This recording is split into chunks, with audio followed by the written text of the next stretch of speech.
What's up, everyone? I'm the Kaiju no Kami from the Toku and Animation News Network, and I have another Godzilla comic review from IDW. This time, kickstarting another miniseries titled Skate or Die.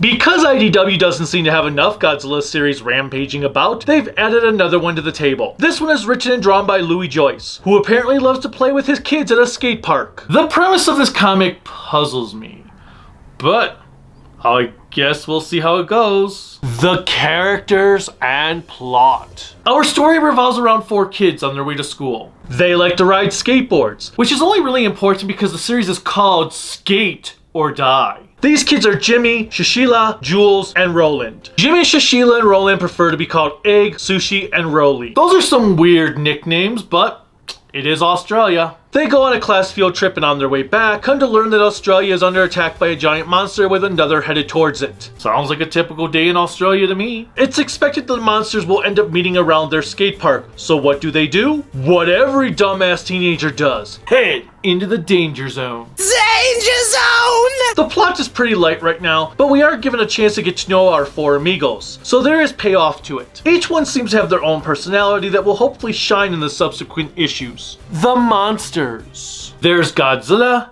and Varan. Yes, someone actually remembers that Varan exists. Varan is the first monster to appear in Australia, while Godzilla is the monster making his way there. We get a couple of panels seeing Varan terrorize a town, while Godzilla is restricted to an underwater panel. I do like how each monster looks vicious thanks to them both having pure red eyes with no pupils. The artwork. I'm not totally on board with the character designs, but the artwork is pretty damn good. Right from the first page, we get a nice, interesting piece of art with a lot of flashy colors and tones that gives the issue a unique flavor. I love the evening sky that is not fully dark yet, with the bright silver coin reflecting in the center of it. Meanwhile, we've got mini panels that feel elevated due to how they complement the darkened background of the page. Character designs are a bit awkward, as no one is truly proportional to what a person looks like, which is part of the charm. The amount of details Joyce adds into the panels is equally enduring, as we get a taste of Egg's personality just from all that is situated within his bedroom. One thing I noticed is the colors used seem to reflect the mood that is happening on the page, as we see on a page when Sushi is nearly hit by a car, and when the bus our gang is on comes to a sudden stop. Blues mostly seem to represent a more relaxed atmosphere. The coloring of the monsters and the shadows used is equally enthralling. I really dreaded reading this issue because IDW's description of it made it sound like it was going to be Godzilla and other monsters riding skateboards.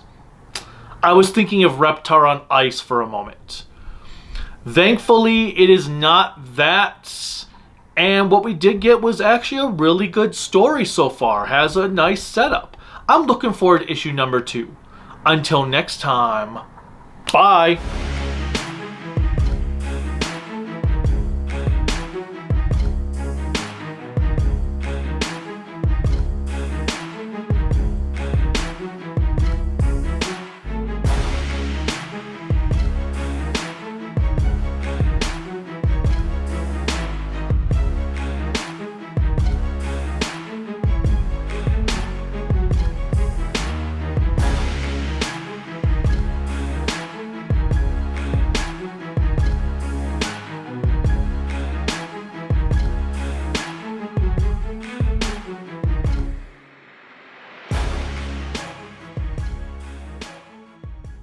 With all these bangers, seriously, what is going on with the Godzilla Power Rangers comic?